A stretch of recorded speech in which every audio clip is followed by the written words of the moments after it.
K-pop becoming new culture in Russia. Korean language class for children and parents. Korean hairstylists volunteer in Africa. Making New Year's wishes through a traditional game. Statue of Sohn Kee-chung erected in Berlin. Korean traditional musician wows Japan.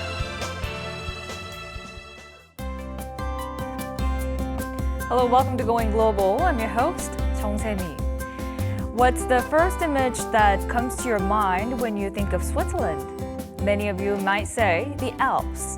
But recently, a Swiss luxury watchmaker created a watch made with pure Swiss cheese. The body is made with edible cheese, while the internal parts have been finished with synthetic resin to reinforce the parts. But this truly extraordinary watch is more than a fashion statement. Early this year, the Swiss government modified its standard for Swiss-made label by raising the percentage of the value of watches to come from Switzerland from 50 to 60%. However, the law allows watchmakers to include research and labor costs, making it theoretically possible to import the majority of parts. The watchmaker deemed the rule impractical and wanted to create a watch that was wholly Swiss. A lot of pride went into this one-of-a-kind watch, and it makes me wonder what a wholly Korean product might look like. Now, let's move on to our first story today. Russia has been highly receptive of K-pop, and Hallyu fans have organized a K-pop competition as well as a K-pop camp. Let's take a further look.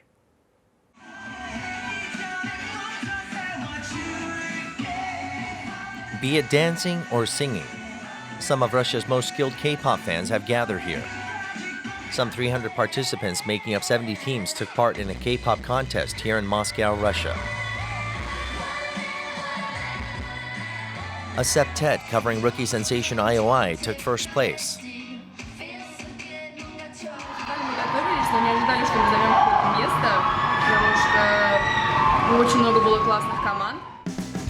Organized by Moscow-based K-pop club IGU and the Korean Cultural Center, the contest has been taking place since 2011. After 9 such competitions, K-pop fans scattered all over Russia have formed a sense of solidarity. Мы подумали, что надо взять самое популярное корейское слово, которое мы на тот момент знали, слышали, его повторяли практически везде и все. There is also a week-long K-pop camp in the outskirts of Moscow. The fans are of all ages and have come from all over the nation, but they are all connected by K-pop. K-pop 같은 경우는 지금 러시아의 청소년들의 문화로 지금 자리 잡고 있습니다. 제가 생각하기에서는 중국, 일본, 동남아를 제외하고 유럽 쪽에서는 러시아가 가장 큰 시장이 아닐까라는 생각이 듭니다. K-pop is now more than just an interest for young Russians. It is taking root as a new culture.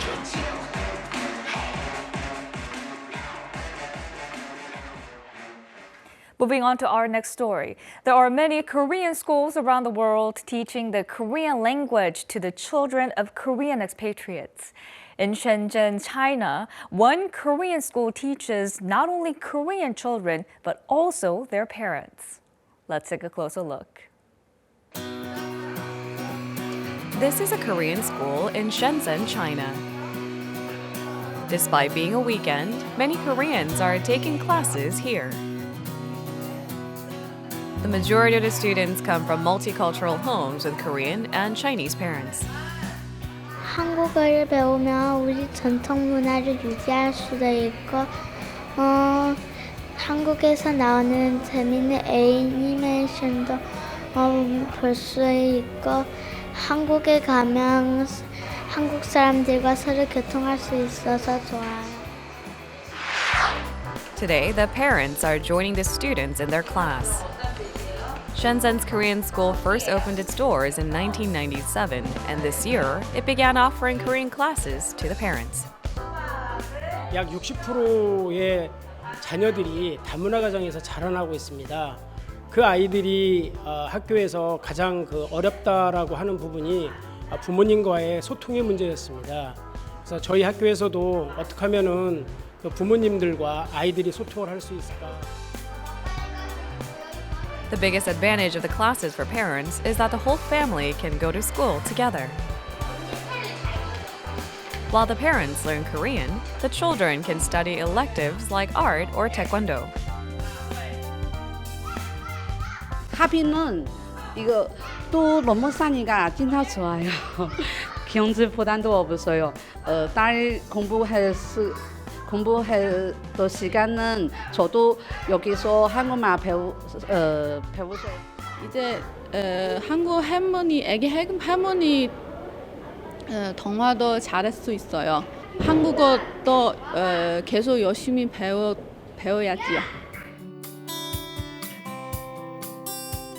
The school plans to expand its classes to accommodate more parents from multicultural households.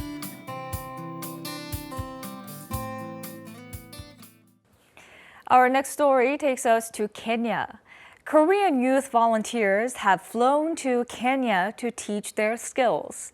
Korean hairstylists have gathered at the Kindagela Youth Vocational Training Center to teach the students more about hairdressing. Let's take a closer look.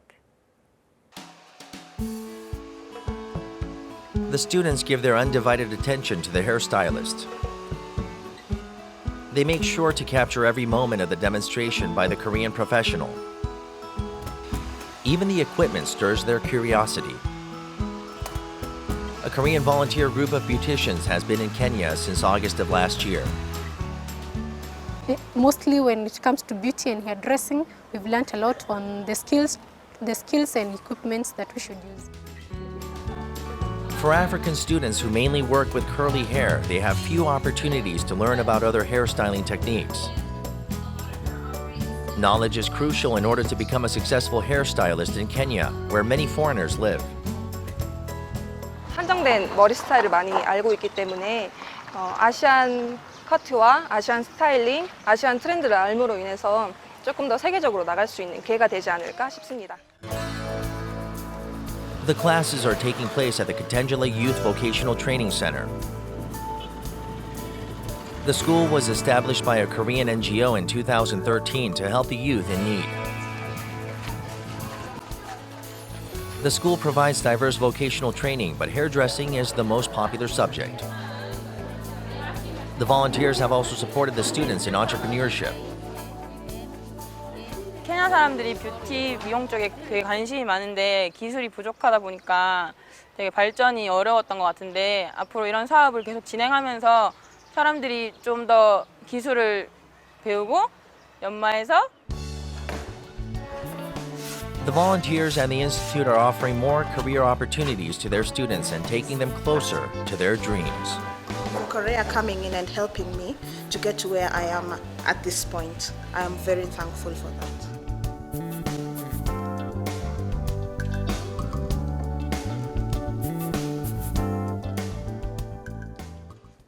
Moving on to our next story. What are some of the New Year customs in Mongolia? There is a traditional game that they play while wishing for good fortune in the new year. Let's go to Mongolia and take a closer look.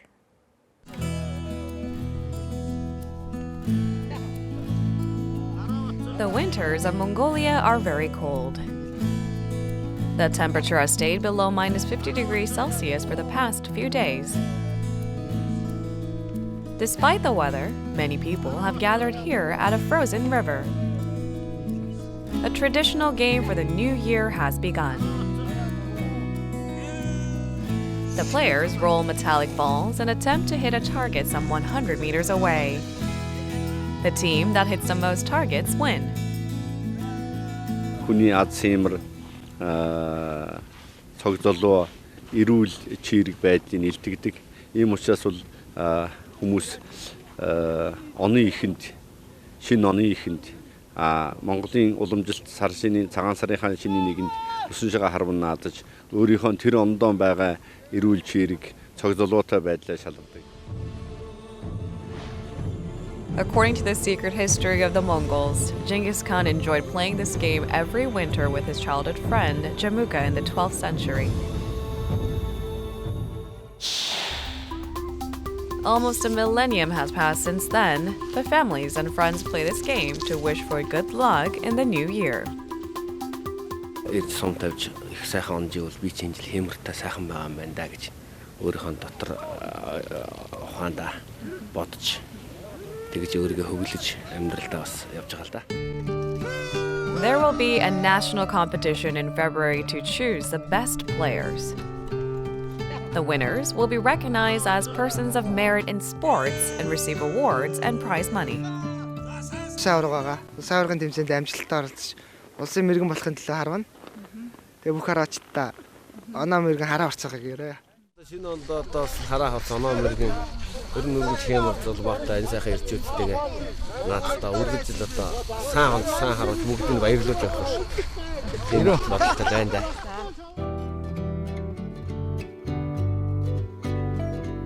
They sweat off the biting cold of the game that goes back hundreds of years. And together, they wish each other good luck and happiness in the new year.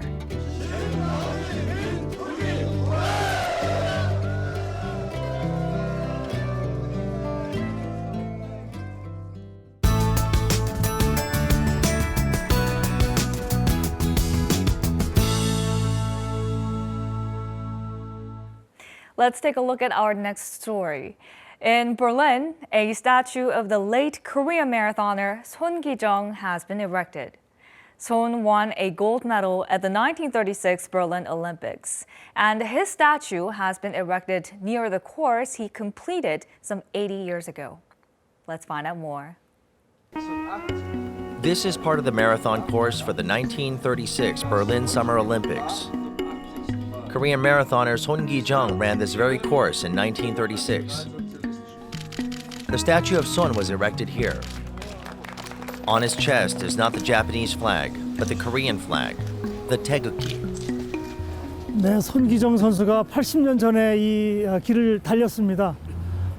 일장길을 달고 달렸는데 80년 만에 본인이 뛰던 그 코스를 바라보는 자리에 동상을 태극기를 달고 다시 서게 됐습니다. 매우 의미가 있는 역사적인 의미가 있는 그런. The statue was commissioned by the Sohn Kee-chung Memorial Foundation and was in storage at the Korean Embassy in Berlin since 2010. The foundation wanted to erect the statue in Berlin but could not come to an agreement with German officials. However, after continued negotiations, the foundation was able to unveil the statue at this location 80 years after his victory. 손기정 선수의 민족혼, 애국혼이 이제 다시 한번 대한민국의 큰 힘으로 기억될 수 있는 뜻깊은 동상 제막입니다. Ja, das ist ein schöner und besonderer Tag. Nach 80 Jahren ein Sieg im Marathon unter falscher Flagge. There was also a memorial photo exhibition. 너무 감개무량했어요. 왜냐하면은 이럴 날이 오리라고 저는 상상을 못했는데요. 이렇게 우리가 하다 보니까는 우리 꿈이 우리나라를 홍보하겠다는 꿈이 저한테는 굉장히 컸는데요. 이 동상을 통해서 정말 저는 너무 기쁘게 생각합니다. Organizers will now work toward petitioning the International Olympic Committee to change Sohn's Japanese name in the records to his original Korean name.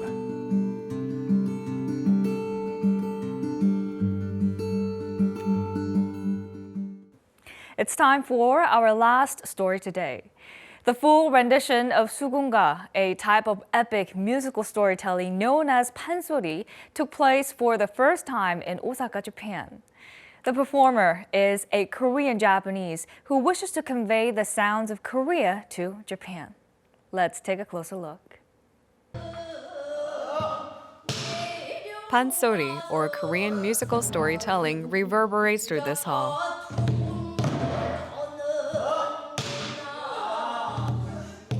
This is a verse from 수군가, one of the 5 surviving pansori stories. Korean resident An Seong-min is behind Osaka's first full rendition of 수군가. 毎年ね、韓国へ戻られて修行で喉を潰れるまで声を出すっておっしゃってたので、そこまでしなければああいう声はね、すごいな。An is a third-generation Korean Japanese who did not know any Korean until she entered university. She started to learn the Korean language and its culture at a university club and came across pansori and a new life. An became so engrossed in pansori that she quit her job and went to Korea for further learning. 관객들하고 호흡을 맞춰서 같이 소리 세계를 여행 갔다 왔다 하는 그런 느낌. An hiked across Guryeongsan and Chirisan mountains and practiced until she bled from her throat. After some 18 years of training, she was recognized as a master of pansori in Tangible Cultural Heritage No. 5. すごく努力されて、で、ソリが本当に歌ってて、見てて、本当にソリが好きなんやなっていうのが体中から公演の間に出てくるので。An wishes to convey Korea sounds and holds performances once every 3 months. 널리 알리는 것. 그리고 우리 제일 동포들의 삶을 소리로 표현하는 거. 그거 하고 싶어요.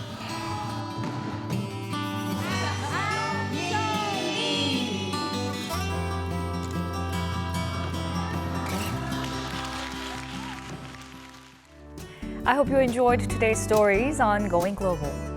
One French restaurant in Cleveland, Ohio, is believed to have trained a total of 200 former criminals. Restaurant owner Brandon Krastovsky has been bringing in former criminals who have served time in prison and teaching them culinary skills in 6-month rotations. He also raised funds to buy buildings and renovate them into dormitories for his staff, emphasizing the need for stable housing to achieve stability. The result of his efforts speaks for itself. No one has reoffended, and 90% of the trainees have found permanent employment. With more generous bosses like Krastovsky, the world can be a warmer place for those who hope to get a second chance. Now, Going Global, we'll be back next week with more exciting and interesting stories from all around the world. Thank you for watching.